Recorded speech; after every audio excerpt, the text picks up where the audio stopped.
Buenos días, feliz sábado, hermanos.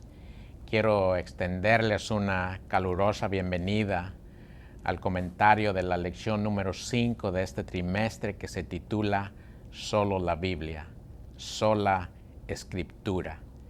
Pero antes de comenzar quisiera invitar a nuestro hermano Refugio para que nos cuente una historia bíblica a manera de poesía. Así que, hermano Refugio, adelante. Coré, Datán y Abirán. Se titula La Rebelión. Dice, Coré y Datán, hombres muy malvados, y Abirán, de Rubén y de Leví, codiciaron el santo sacerdocio y a muchos hicieron delinquir. Hablaron de Moisés, un hombre santo, codiciaron el puesto de Aarón, y sin ser elegidos sacerdotes, debían ser ministros del Señor.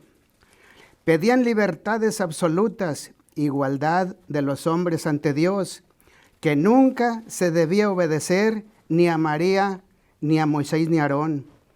Y Moisés se postra consternado y le dice a las gentes de Coré, mañana el Señor nos mostrará a quien el cielo considera fiel.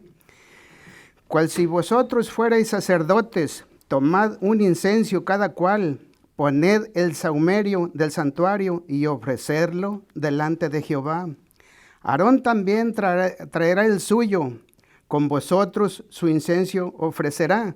Los 250 pervertidos, sahumerio allí ofrecerán. La gloria del Señor se manifiesta. Con enojo le dice a Moisés, abandonen las tiendas maldecidas de Datán, de Abirán y de Coré. La tierra se abre con fragor intenso y sepulta las tiendas de Coré. Al abismo descienden para siempre a la vista del pueblo de Israel. La tierra cubre el sepulcro inmenso y del cielo desciende fuego atroz que destruye los falsos sacerdotes en holocausto feraz aterrador. Temblando huye el Israel impío, pero nunca aprendieron la lección, pues el día siguiente nuevamente fueron tiranos con Moisés y Aarón. La ira del Señor se manifiesta, su llama eterna es fuego aterrador. 14,000 israelitas mueren por su falta de bondad, su poco amor. Aarón se arrodilla y suplicante pide clemencia al Señor Jehová. Le ruega que detenga la matanza, su sacrificio es digno de admirar. Ahí se termina. Gracias, hermano. Como habíamos dicho, el título de la lección es Solo la Biblia, sola Escritura. El versículo de memoria se encuentra en el libro de los Hebreos, en el capítulo 4 y en el verso 12. Pero antes de continuar, quisiera invitarlos para que me acompañen inclinando su rostro para orar. Querido Dios que moras en el cielo, te damos muchas gracias por la oportunidad de poder abrir tu santa palabra, pero no queremos hacerla sin la guía del Espíritu Santo. Acompáñanos pues con Él para que lo que podamos aprender hoy lo podamos vivir para tu honra y para tu gloria y para beneficio de nosotros. En Cristo Jesús oramos. Amén y amén. El verso de memoria se encuentra, como había dicho, en el libro de los Hebreos, en el capítulo 4 y en el verso 12. Lo voy a leer y dice, porque la palabra de Dios es viva y eficaz y más cortante que toda espada de dos filos, y penetra hasta partir el alma y el espíritu y las coyunturas y los tuétanos, y discierne los pensamientos y las intenciones del corazón. Qué hermosa descripción de la palabra de Dios, pero sobre todo, qué palabras tan verdaderas. Hay verdades, mis queridos hermanos, que son eternas, pero el hecho de que las palabras sean eternas no necesariamente significa que sean conocidas. A veces tienen que surgir situaciones especiales para que esas palabras que son eternas vuelvan a brillar. Y esta mañana, a manera de introducción, quisiera recordar algunas de estas palabras que son verdades eternas y que necesitaron de una situación muy especial para volver a brillar. Se los conoce como postulados o simplemente como las solas. Creo que es en latín las solas de Martín Lutero. Y estas solas salieron a la luz o volvieron a brillar en la época de la Reforma Protestante, cuando los reformadores se manifestaron en contra de la Iglesia romana y de los errores que habían estado enseñando durante siglos. No los voy a decir en orden, creo que los pueden encontrar en cualquier otro lugar en el internet. El primero es solo Cristo, que quiere decir que el único fundamento de la fe es Cristo. Sola gratia, que quiere decir que Cristo es el único que puede justificarnos. Sola fide. La fe es lo único que mediante la gracia de Dios nos salva. Y soli Deo gloria. La gloria solamente le pertenece a Dios. Y finalmente, sola escritura, que quiere decir que la escritura es la única fuente de revelación y norma de vida. Dicho lo siguiente, entonces pasamos a la parte del domingo que se titula La Biblia como norma imperante. Creo que diciéndolo de la siguiente manera se va a entender mejor. La Biblia como la norma dominante. Mis queridos hermanos, los adventistas del séptimo día siempre desde sus inicios han sido considerados o han sido llamados como el pueblo del libro, precisamente porque creen en la Biblia. Y para reafirmar este postulado de sola Biblia, reconocemos a la Escritura como la norma imperante para nuestra teología, así como la máxima autoridad para la vida y la doctrina. Aunque, como habíamos estudiado en la lección pasada, hay otras fuentes como la tradición, la experiencia y la razón, pero todas ellas están subordinadas a la Biblia. Pero alguien nos podría decir que, ¿por qué pensamos así? Y la respuesta, pues, es muy sencilla, porque precisamente la Biblia lo dice así. Quisiera que me acompañaran buscando en sus Biblias en 1 Corintios, el capítulo 4 y el verso 6.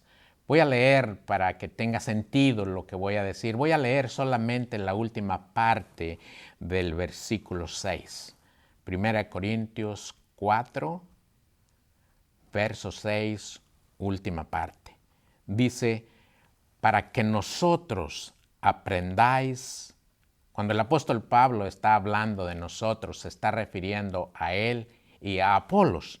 Y dice, para que en nosotros aprendáis a no pensar más de lo que está escrito, no sea que por causa de uno se envanezcan unos con otros.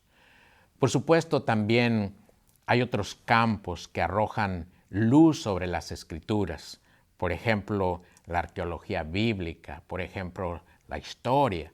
También hay otras fuentes que pueden ayudar a entender algunos pasajes bíblicos como concordancias, como diccionarios, inclusive los léxicos, aprender el lenguaje o conocer un poco el lenguaje en el cual fue escrito la Biblia.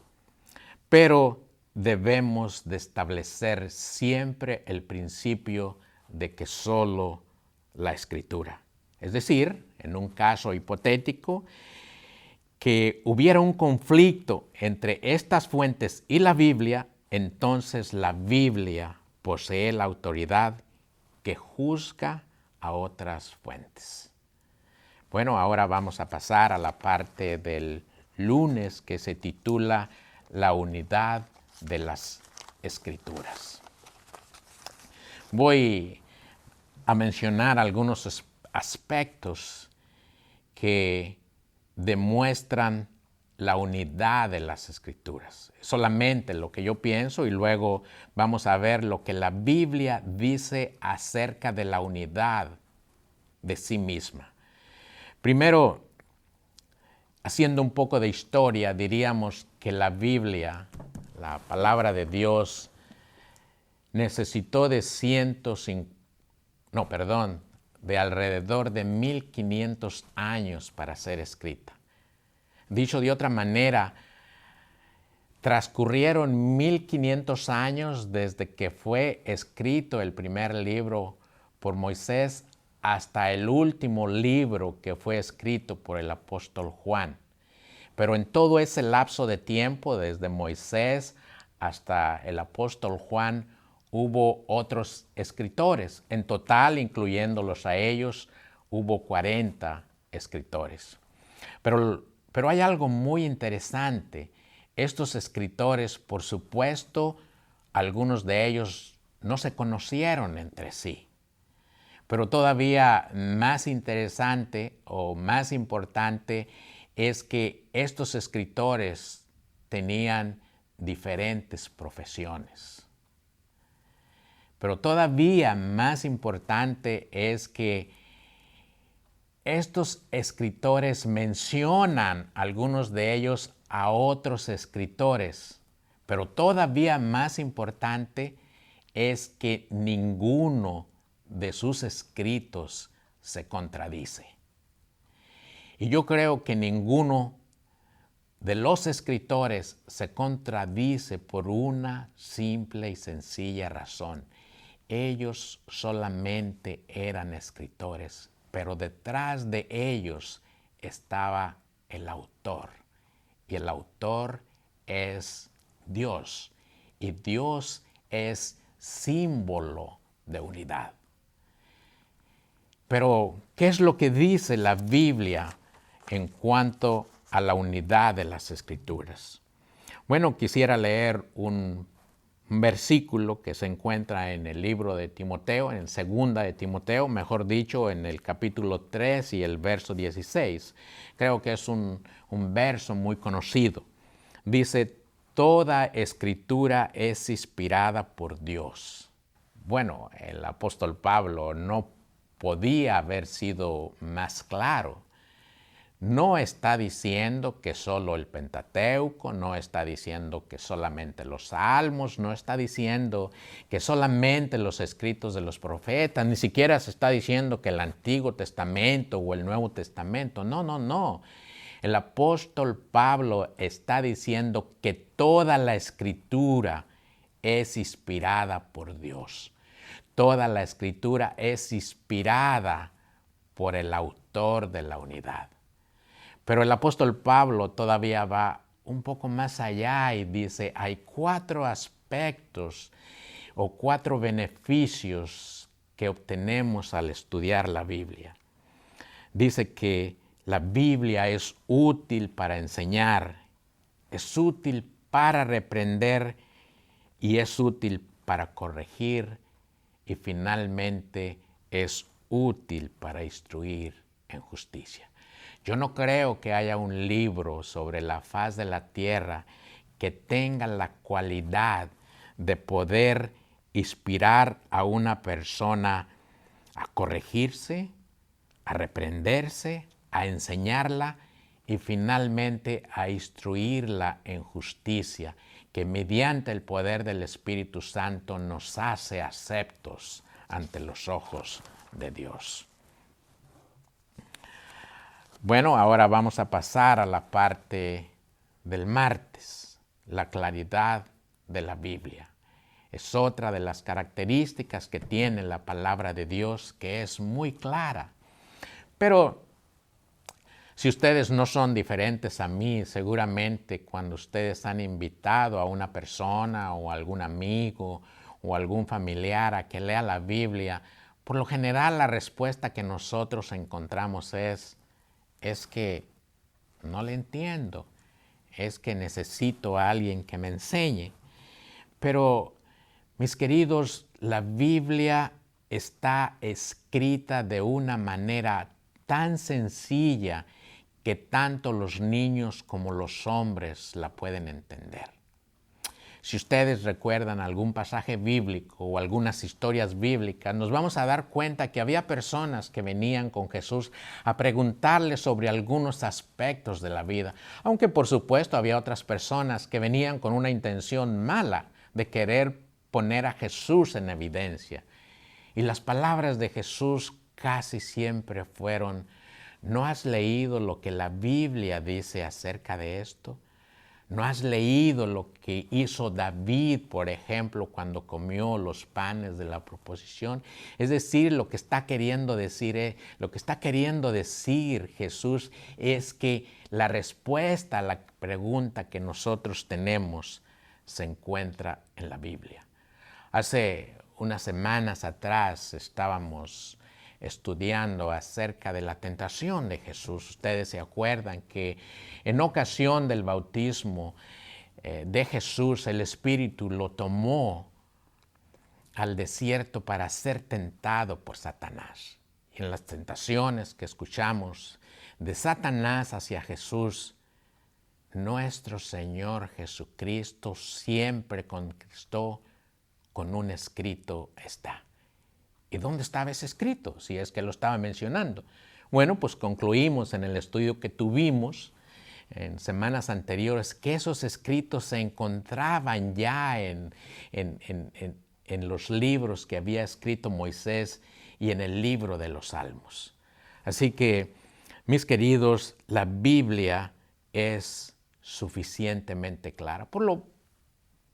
Por supuesto, también da para que podamos profundizar en algunos aspectos, pero es suficientemente clara en lo que enseña, tan clara como lo mencioné anteriormente, que hasta los niños lo pueden entender. Es tan clara o es suficientemente clara sobre todas las cosas que realmente nosotros necesitamos saber y comprender, especialmente en lo que se relaciona con el tema de salvación. Bueno, la parte que sigue o la parte que quisiera comentar enseguida es la parte del miércoles, que se titula La Escritura interpreta a la Escritura. Esta es otra de las bondades que tiene la palabra de Dios. Voy a estudiar a veces la Escritura, abrir la palabra de Dios en un verso al azar, leerlo. A veces no tiene como mucho sentido. Entonces, para corregir este problema, voy a ponerlo en estos términos, para corregir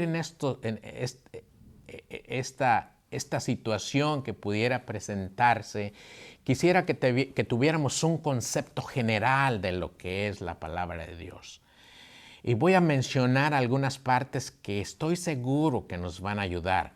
Si nosotros consideramos la Biblia de la siguiente manera, va a ser de grande ayuda para poderla entender más en profundidad. Primero, la Biblia es un solo libro. Toda la Biblia, sus 66 libros, lo vamos a considerar como un solo libro. Tiene un solo autor que cuenta una sola historia acerca de una sola persona, a saber, el triunfo final y para siempre de Dios sobre el pecado. Ahora, conociendo esta parte y queriendo profundizar un poco más, diríamos que ahora la Biblia, que es un solo libro, está dividido en dos partes. La primera parte, el Antiguo Testamento, que describe una sola historia de una sola persona, prepara el camino que señala a Cristo. Y el Nuevo Testamento revela y explica quién es Él. Así de sencilla, así es de sencilla la palabra de Dios. Ahora, déjenme tratar de explicárselo con un pasaje bíblico. El pasaje se encuentra en Lucas, más bien no es un pasaje, es una historia. Se encuentra, y por cierto es una historia muy conocida, se encuentra en el Evangelio según San Lucas en el capítulo 24, y luego voy a tratar de hacer un poco de énfasis en algunos versos claves.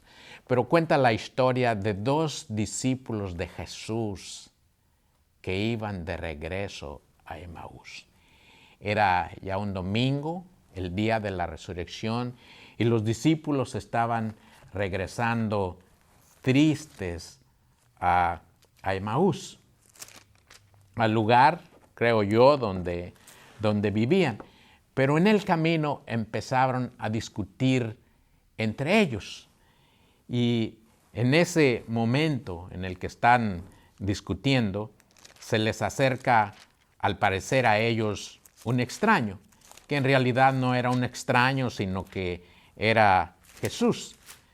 Y luego, cuando se les acerca, les hace una pregunta y les dice, voy a leer el verso, para que tenga sentido, voy a leer el verso 17 hasta el 21, y dice lo siguiente, voy a poner aquí para que se aprecie mejor, les dice, ¿qué pláticas son estas que tienen entre ustedes mientras caminan?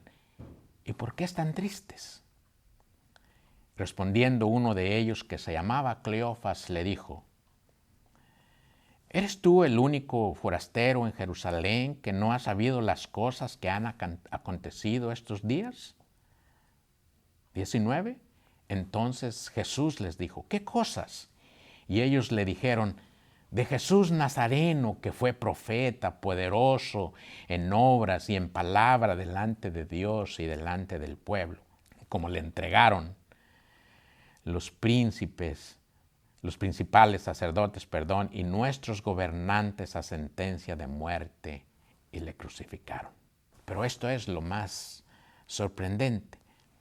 Pero nosotros esperábamos que Él era el que había de redimir a Israel, y ahora, además de todo esto, es ya el tercer día que esto ha acontecido. Voy a brincarme al versículo 27, al versículo 25 para ver qué es lo que Jesús le responde. Dice, entonces Él les dijo, oh insensatos, tardos de corazón para creer todo lo que los profetas han dicho. Verso 26, ¿no era necesario que el Hijo del Hombre padeciera estas cosas y entrara en su gloria? Y comenzando desde Moisés y siguiendo por todos los profetas, les declaraba en todas las escrituras lo que de él decían. Miren, los discípulos se encontraban tristes porque no habían comprendido lo que significaba en realidad la venida del Mesías, aunque había sido escrito desde Moisés a través de los profetas. Lo que quiero decir con esto es que podemos encontrar situaciones en las Sagradas Escrituras que aparentemente no tienen explicación, pero la misma Escritura, como el título de la lección decía, la misma Escritura se explica. Y esa explicación puede no estar en los versos que estamos leyendo, sino puede estar en los versos anteriores, inclusive en los libros anteriores, o tal vez en los versos siguientes, o tal vez en los libros siguientes. Por eso es que nosotros afirmamos que la Biblia se explica sola. En esta parte de la historia que no leí, dice que los ojos de los discípulos estaban vedados, es decir, no podían comprenderlo. Y yo me quedé pensando, ¿por qué Dios no le abrió de una vez los ojos para que pudieran entender?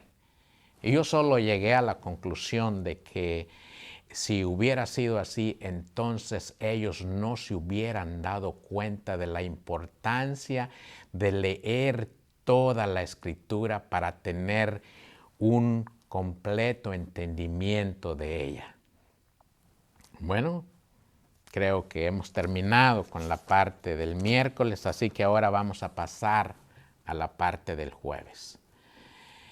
Y en esta parte es un poco, hasta cierto punto, un poco difícil, porque hemos estado hablando que los adventistas del séptimo día creemos en la Biblia y afirmamos que solamente la Biblia tiene la razón.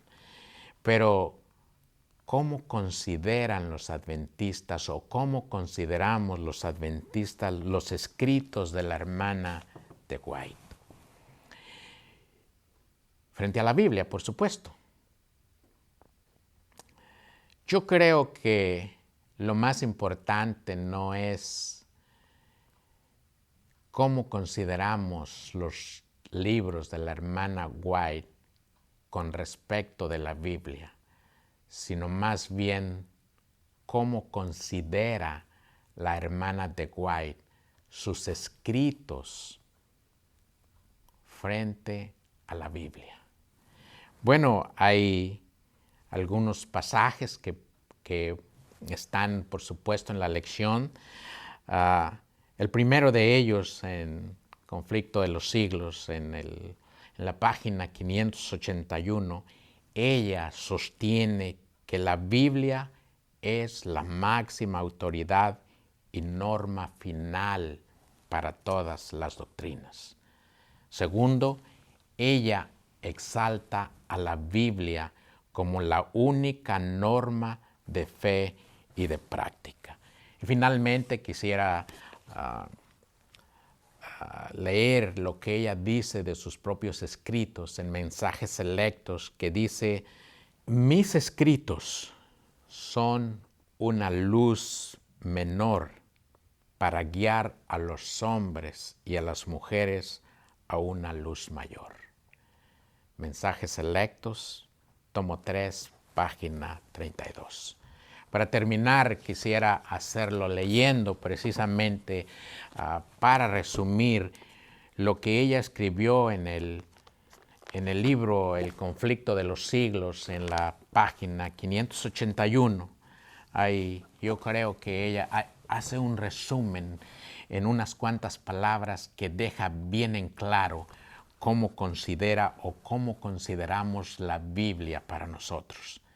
Leo y dice: Dios ha dado en su palabra pruebas suficientes del divino origen de ella.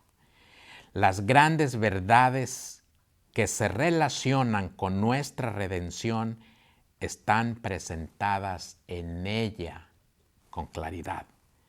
Con la ayuda, es lo más importante, con la ayuda del Espíritu Santo, que se promete a todos los que lo pidan con sinceridad, cada cual puede comprender estas verdades por sí mismo. Dios ha dado a los hombres un fundamento firme en quien cimentar su fe. Que el Señor nos bendiga, mis queridos hermanos, y si Dios nos presta la vida, la próxima semana estaremos comentando también la lección siguiente, la lección número 6. Que Dios los bendiga, es mi deseo en esta noche. Amén, amén. Gracias.